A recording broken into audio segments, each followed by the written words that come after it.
Si como yo viste en exceso la primera temporada de Stranger Things de una sola vez, seguramente sabrás qué es esto. Es un Demogorgon bebé, ¿no? Y por supuesto hay una explicación perfectamente lógica para la existencia de esta criatura ciertamente asquerosa. Pero para descubrirlo tendrás que quedarte. Así que toma unas palomitas de maíz, tu mejor sombrero trivial y abróchate el cinturón para este episodio del último espectáculo del show de datos definitivo.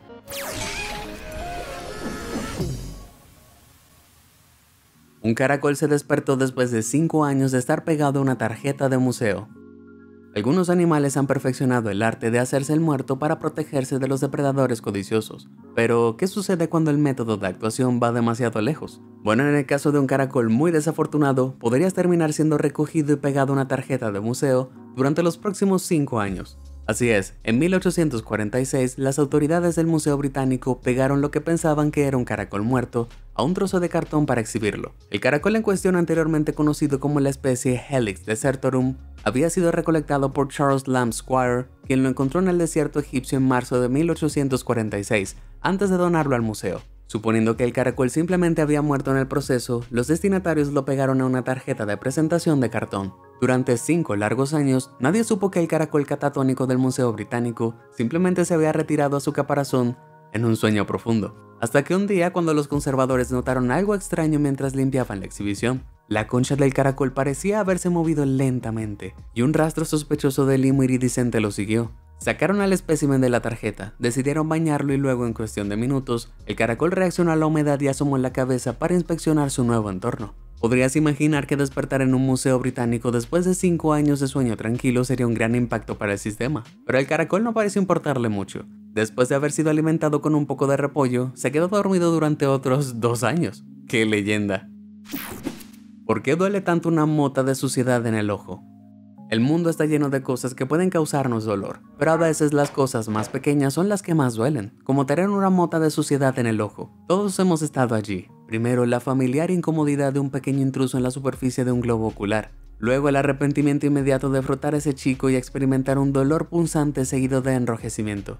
Antes de que te des cuenta, hay un montón de lágrimas corriendo por tus mejillas. Pero ¿cómo puede algo tan aparentemente insignificante causar un mundo tan doloroso? Todo tiene que ver con la forma en que funciona tu ojo. La capa exterior transparente del globo ocular que cubre el iris y la pupila se llama córnea, y tiene muchas terminaciones nerviosas. Cuando entra una mota de polvo en el ojo y luego tratas de abordar el problema frotándolo, todo lo que estás haciendo es arrastrar el polvo contra la delicada córnea, haciendo que el dolor sea aún más insoportable. Lo que es peor, incluso podrías terminar incrustando el objeto extraño dentro de la córnea. Esto podría conducir a una gran cantidad de problemas relacionados con la visión, porque la córnea representa aproximadamente 2/3 de la potencia óptica total del ojo. En cambio, lo mejor que puedes hacer es intentar parpadear lo suficiente para sacarlo. Si eso falla, también puedes intentar enjuagarte los ojos con agua fría, pero hagas lo que hagas, no lo frotes. Has sido advertido.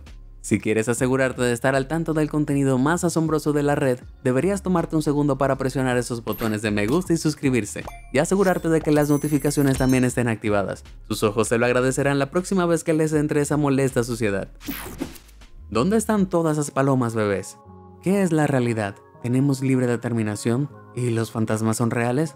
Pueden ser algunas de las preguntas más importantes de la vida, pero hay un dilema candente que con demasiada frecuencia se omite de la lista. ¿Dónde están todas las palomas bebés? No es ningún secreto que hay muchas palomas en las ciudades más grandes del mundo, lo que significa que debe haber palomas bebé.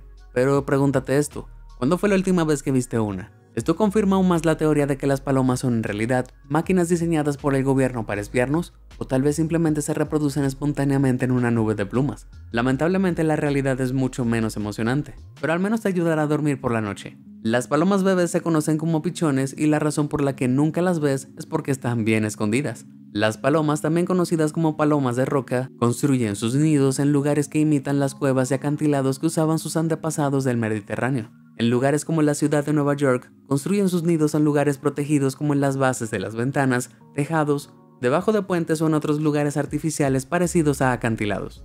Otra razón por la que es poco probable que veas un pichón bebé es porque solo permanecen en el nido durante unas 4 a 6 semanas, hasta que son efectivamente del tamaño de un adulto. Probablemente sea bueno que no veamos palomas bebés porque en realidad son bastante repugnantes. Son unas especies semitransparentes, rosas y peludas.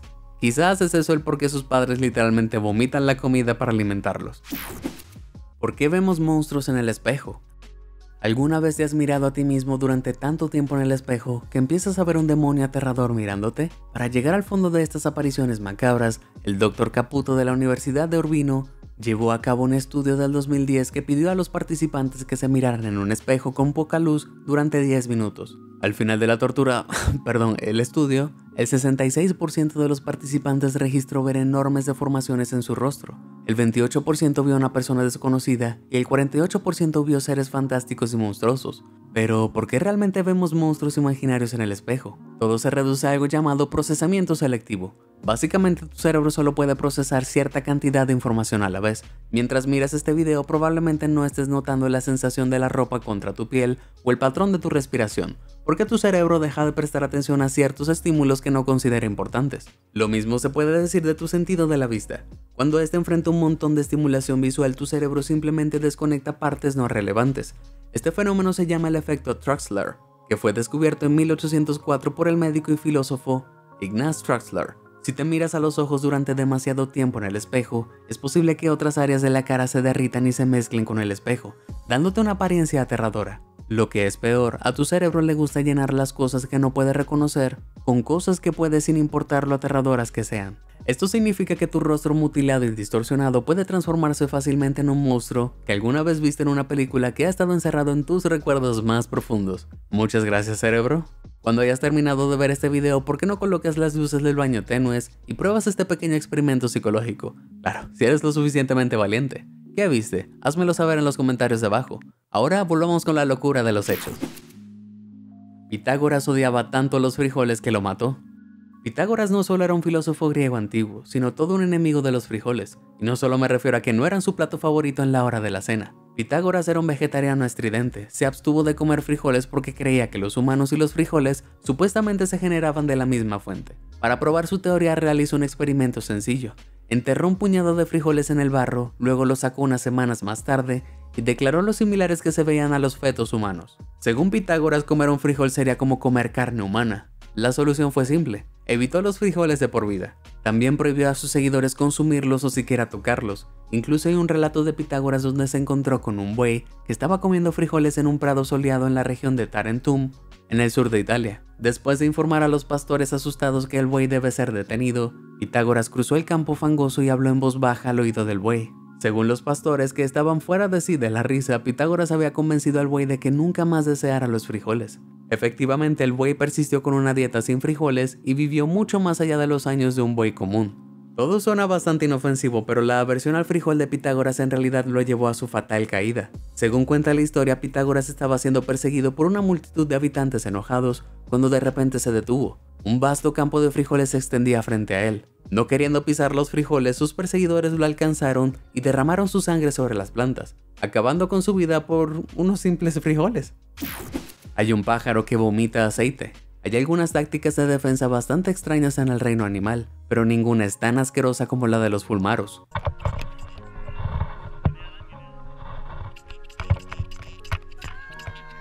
En caso de que no lo hayas entendido del todo, esta chica adorablemente esponjosa está literalmente vomitando en defensa propia. Pero empeora, eso no es vómito cualquiera, es aceite del estómago.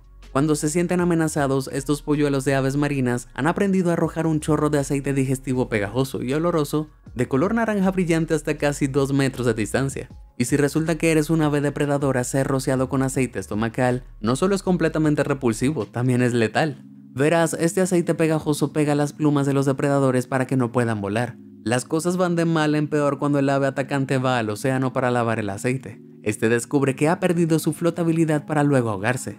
Esto se debe a que el aceite interfiere con el mecanismo de bloqueo de las púas de las plumas y desplaza el aire aislante que generalmente queda atrapado contra la piel, lo que provoca la hipotermia, falta de vuelo y la pérdida para flotar. El olor del vómito también actúa como una advertencia para los padres del polluelo, quienes se acercarán al nido con cautela en caso de que el depredador todavía esté al acecho. Aparentemente incluso los polluelos que aún no han nacido pueden arrojar el líquido por un agujero en la cáscara del huevo. Eso sí que es un truco de fiesta. ¿Por qué los pingüinos no pueden volar?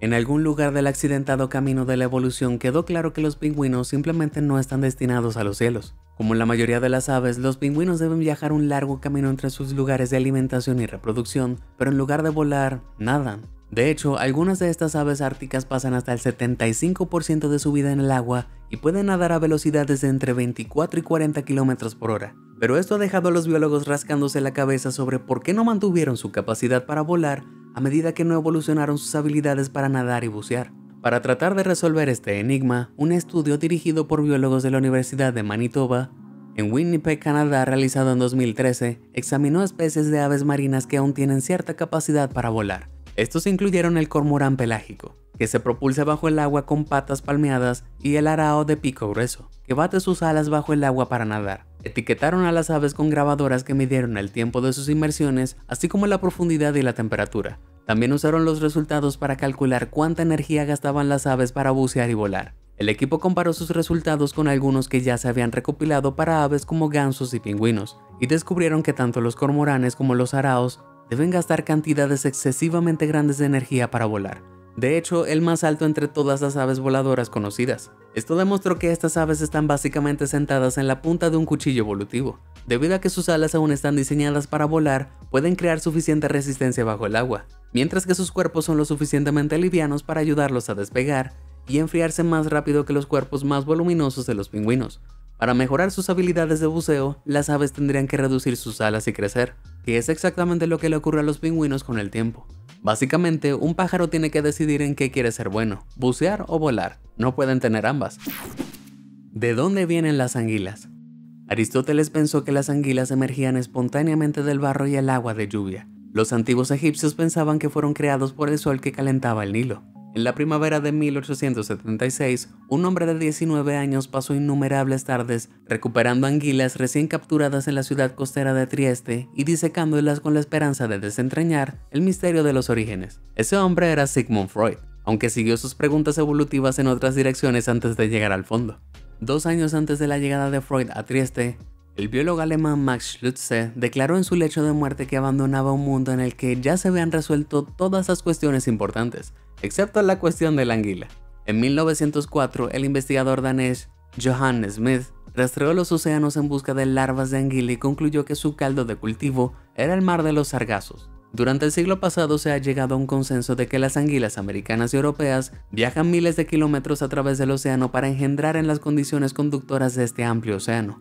Según cuenta la historia, después de que las anguilas alcanzan la madurez, abandonan las costas de Europa o América del Norte hacia el mar de los sargazos y se involucran en panmixis, donde los individuos se aparean aleatoriamente entre sí. Las larvas resultantes maduran hasta convertirse en anguilas transparentes de cristal y hacen su viaje de regreso para pasar sus vidas en los estuarios de los ríos en los respectivos continentes antes de que continúe el ciclo. Parece una explicación sólida, pero la verdad es que estas resbaladizas criaturas marinas no se han observado engendrando en el mar de los sargazos ni en ningún otro lugar de la ruta, lo que significa que su migración sigue siendo un misterio total. Si me preguntas, todo el asunto grita ¡extraterrestres! Las montañas rusas se inventaron para distraer a los estadounidenses del pecado. No hay nada como la emoción de subir a una montaña rusa, pero no fueron las patadas lo que motivó la intención de la primera montaña rusa, fue la inmoralidad. En la década de 1800, el exitoso empresario de calcetería Lamarcus Thompson no pudo evitar notar que los estadounidenses se sentían tentados por lugares hedonistas como bares, salones de baile y burdeles. Thompson no era solo un hombre muy rico, sino también intensamente religioso y decidió encargarse de resolver la obsesión emergente de América por el camino hacia el pecado. En un viaje de placer a la ciudad de nombre extraño Matchunk, en Pensilvania, se encontró a personas que viajaban en un antiguo ferrocarril minero por diversión.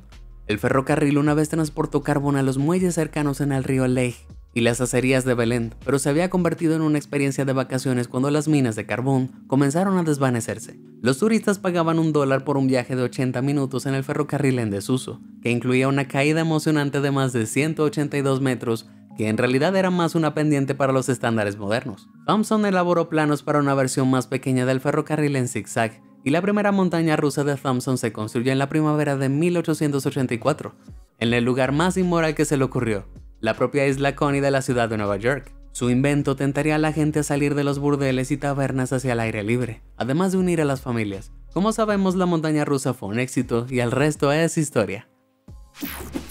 Esta criatura parece un bebé Demogorgon.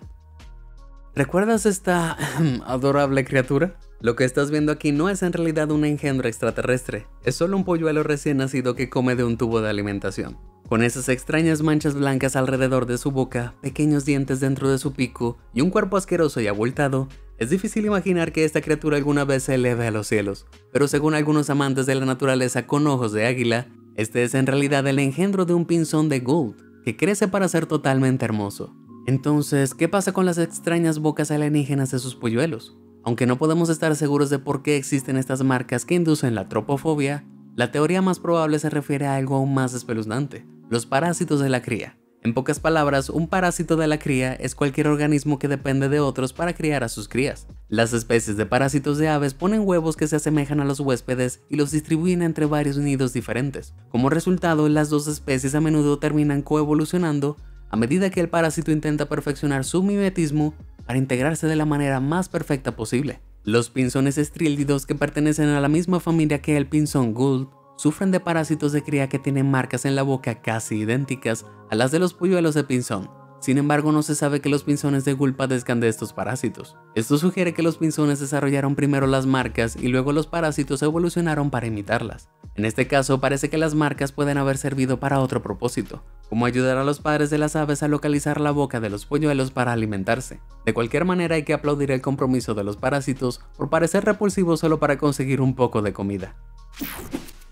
Cuando aplastas una mosca, no es sangre lo que ves. Matar una mosca es una de las muchas pequeñas victorias de la vida. Limpiar la desagradable mancha roja que quedó no es tan divertido, pero verás, eso no es realmente sangre. Los insectos sí tienen sangre, pero no es como la nuestra. Verás, la sangre humana tiene glóbulos rojos que son responsables de tomar oxígeno y transportarlo por los cuerpos. La razón por la que son rojos es porque contienen hemoglobina, que es una proteína especial que se une al oxígeno. La sangre de insectos o hemolinfa, por otro lado, contiene varios nutrientes, hormonas y otras cosas, pero no tiene hemoglobina. Entonces, en lugar de ser roja, la sangre de los insectos es mayormente clara. Sin embargo, a veces puede tener algunos pigmentos muy claros gracias a las plantas que han comido, lo que puede dar a su sangre un tono amarillo o verdoso. Entonces, ¿de dónde viene la mancha roja? Bueno, para decirlo simplemente, esa mancha que ves cuando aplastas una mosca doméstica es en realidad el resultado de los pigmentos rojos en sus ojos. De alguna manera, la idea de limpiar el jugo de los ojos de color rojo brillante es incluso menos atractiva que la sangre. Un escarabajo puede escapar del trasero de una rana después de ser devorado vivo. La vida como un insecto insignificante está llena de peligros, y ser devorado vivo por un depredador más grande es un camino bastante complicado. Pero una especie de escarabajo de agua tiene una forma única de escapar de esta muerte casi segura: a través de la puerta trasera. Cuando Shinji Sugiura de la Universidad de Kobe en Japón le presentó a la rana de estanque Pelophylax nigromaculatus con el escarabajo acuático Regimbartia attenuata durante una serie de experimentos en septiembre de 2019, la rana rápidamente se tragó el escarabajo entero como se esperaba.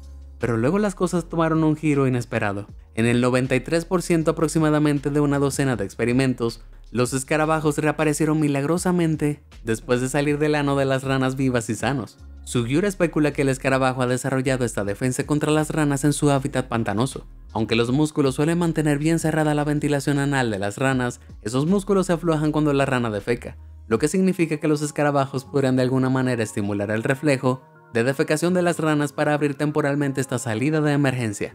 Una vez ingerido, el escarabajo recorre el camino oscuro, peligroso y sin aire a través del esófago, el estómago, el intestino delgado y el intestino grueso. De un extremo a otro, este viaje tomó un mínimo de 6 minutos, pero en la mayoría de los casos, los escarabajos emergieron entre 1 y 6 horas luego de ser comidos. Sin embargo, el pasaje poco convencional no estuvo exento de sus propios inconvenientes. Según Sugiura, los escarabajos triunfantes estaban frecuentemente enredados en bolitas fecales, pero se recuperaron con bastante rapidez.